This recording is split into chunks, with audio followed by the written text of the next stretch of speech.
Hi guys. तो अभी आपने पिछले वीडियो में देखा होगा हेडिंग टैग्स के बारे में एचटीएमएल के। अब हम थोड़े से कुछ अदर टैग्स के बारे में देखते हैं, जैसे कि अगर हमें कोई पैराग्राफ लिखना हो तो हमें क्या करना चाहिए एचटीएमएल के अंदर। तो उसके लिए हमें आपको सबसे पहले यहाँ पे बी आर लगाना होगा, क्योंकि एक ही डिव के अंदर या एक ही सेक्शन के अंदर जब आप H1 टैग या कई कुछ टैग लगाते हो तो टेक्स्ट को ब्रेक देने के लिए बी आर टैग का यूज किया जाता है। ये एक ब्रेक टैग होता है और इसमें कोई ओपन एंड क्लोज टैग नहीं है, ये सिंगल टैग होता है। ओके। तो इस पे हम सबसे पहले लिखेंगे, कोई अगर हमें पैराग्राफ लिखना हो तो क्या करना चाहिए। तो सबसे पहले हमें लगाना होगा पी टैग, क्योंकि एक ओपन एंड क्लोज टैग है और जो भी ओपन एंड क्लोज टैग होते हैं वो इसी तरह लिखे जाते हैं। पहले ये सिंबल्स, फिर टैग का नेम, फिर लेस देन का सिंबल, फिर सिंबल, फिर स्लैश, एंड देन उसके बाद ये आपको टैग लिखना होता है। एनीवे से पैराग्राफ टैग है। हम पैराग्राफ टैग में कुछ कुछ डेटा लिख लेते हैं, जैसे कि हमने लॉरेम के 50 वर्ड्स लिख लिए हैं। और आप जाओगे अपने ब्राउज़र पे और यहाँ पर आके इसको रिफ्रेश मारोगे तो ये देखिए आपको पैराग्राफ लिख के आ गया। अब अगर इस पैराग्राफ में आपको कहीं भी ब्रेक लगाना है, यानी कि आप चाहते हो कि ये पूरा डेटा एक लाइन में नहीं हो, दो तीन चार लाइन में हो, तो आप चाहो तो जहाँ जहाँ आप ब्रेक लगाना चाहते हो वहां पे जाके ब्रेक टैग लगा दो। सिंपल है, आप बी आर लिखोगे, ब्रेक टैग लग जाएगा। और ब्रेक टैग लगाने के बाद ये देखिए यहाँ पर से लाइन आपकी ब्रेक हो गई है, नीचे से लिखना चालू कर दिया। अब जैसे कि यहाँ पे डॉट लगा हुआ है, लेकिन इस डॉट के बावजूद भी ये अभी लाइन एक साथ है, तो मुझे लाइन को ब्रेक दे देना है। तो सबसे पहले मैं इसमें ब्रेक टैग लगा दूंगा और इसके बाद इसको जाकर रिफ्रेश करूंगा, मुझे लाइन ब्रेक मिल गया है। अगर मैं चाहता हूँ कि मुझे कोई डेटा टेक्स्ट को वो करना है, बोल्ड करना है, तो मैं यहाँ पे लिखूंगा बी टैग, जो कि ओपन एंड क्लोज टैग है, और उस पे वो डेटा लिख दूंगा, जैसे कि मैंने लॉरम लिख दिया, वो बी टैग लिख दिया मैंने। सबसे पहले बी टैग, फिर डेटा। बी टैग लिखने के लिए पहले लेस देन, फिर बी, फिर ग्रेटर देन, फिर लॉरम, फिर लेस देन, फिर स्लैश, फिर बी, फिर ग्रेटर देन। तो बी लग गया। अब आप इसको जब रिफ्रेश मारोगे तो ये लॉरम बोल्ड हो गया है। ऐसे ही आप चाहते हो कि ये यहाँ पर की बजाय पूरी एक लाइन बोल्ड करनी है, तो आप यहाँ पर जहाँ पे डॉट लगा हुआ है उस पे बी को क्लोज कर दो। जैसे ही आप बी को क्लोज करोगे आपका वो डेटा पूरा क्लोज करके सेव करना होगा, फिर वो पूरा डेटा आपका बोल्ड हो जाएगा। ठीक है। अगर आप चाहते हो कि मुझे कोई डेटा को इटैलिक करना है तो मैं ये एरर से इटैलिक लगाता हूँ। ठीक है। तो सबसे पहले आपको लिखना होगा आई टैग। आई टैग भी एक ओपन एंड क्लोज टैग है। तो इसको जितने डेटा को आप इटैलिक करना चाहते हो वहां से ओपन करके जहां तक करना चाहते हो वहां पे जाकर इसको क्लोज करना होगा। और आपने इसको क्लोज कर दिया, देन उसके बाद आप देखोगे, ये देखिए एरर निसी करके जो डेटा है ये पूरा आपका इटैलिक हो गया यहाँ तक। ओके। अगर आप चाहते हो कि आपका बोल्ड तो हो गया, इटैलिक हो गया, लेकिन अंडरलाइन देना है, कहाँ पे देना है अंडरलाइन, जैसे कि यहाँ पे। तो आपको लिखना होगा यू टैग। यू टैग एक अंडरलाइन टैग होता है और इसको आप जाके ओके।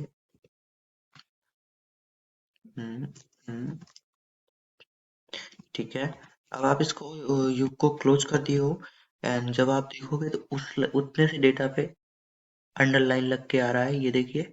एक्सपेक्ट, यहाँ पे आपको अंडरलाइन दिख रहा होगा। हालांकि मैं इसको थोड़ा सा जूम करके दिखा देता हूँ।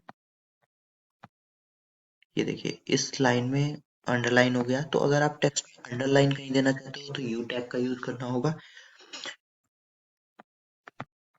अभी क्या है कि मुझे चाहिए कि मैं कहीं पर लाइन में 20 से जो है लाइन देना चाहता हूँ, इस डेटा पे कहीं 20 से लाइन देना चाहता हूँ। तो मुझे अपने इसमें आना होगा और यहाँ पे लिखना होगा स्टिक थ्रू। तो इसके लिए आपको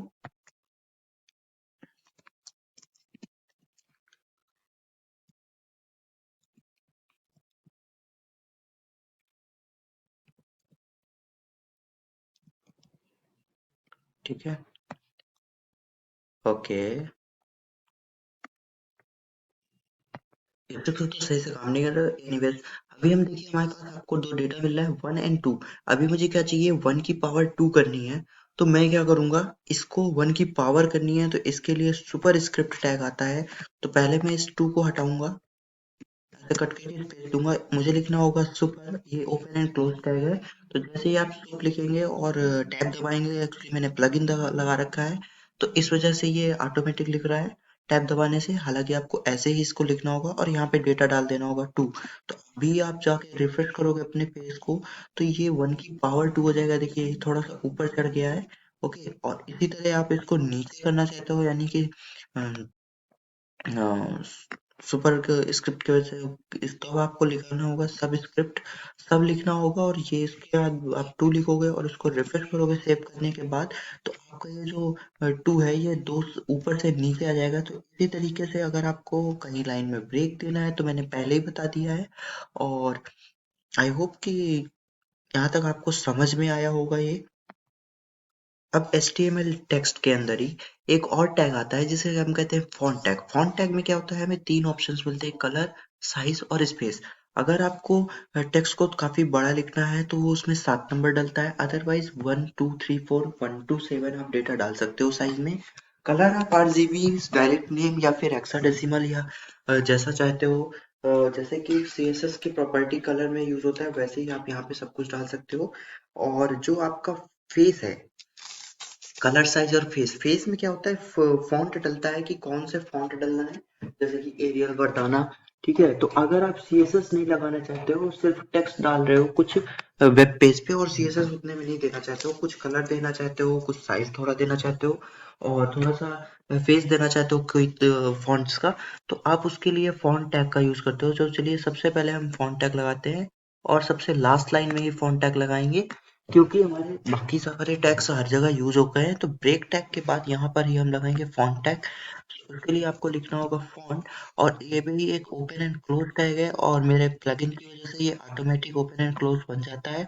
तो मैंने ये फॉन्ट लगा दिया। अब यहाँ पे आपको लिखना होगा इसमें देखिए कलर एट्रीब्यूट, कलर इसका एट्रीब्यूट है जो स्पेशली फॉर फॉन्ट टैग के लिए काम करता है। तो ये जो एट्रीब्यूट है ये एक लोकल एट्रीब्यूट है।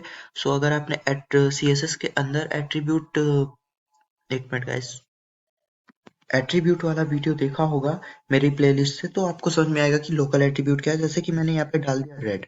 ठीक है, अब इसको जाके आप पेज को रिफ्रेश करोगे तो आपको देखने को मिलेगा कि इतना पूरा का पूरा ये रेड हो गया है। ठीक है, आपको जूम करके दिखाता हूँ, हालांकि ये काफी दिख रहा होगा लेकिन थोड़ा सा और भी बड़ा दिखेगा जूम कर देने से।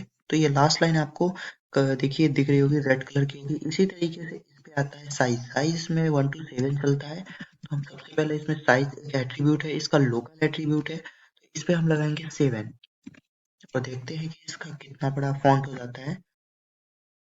ये देखिए काफी बड़े बड़े लेटर्स हो गए हैं।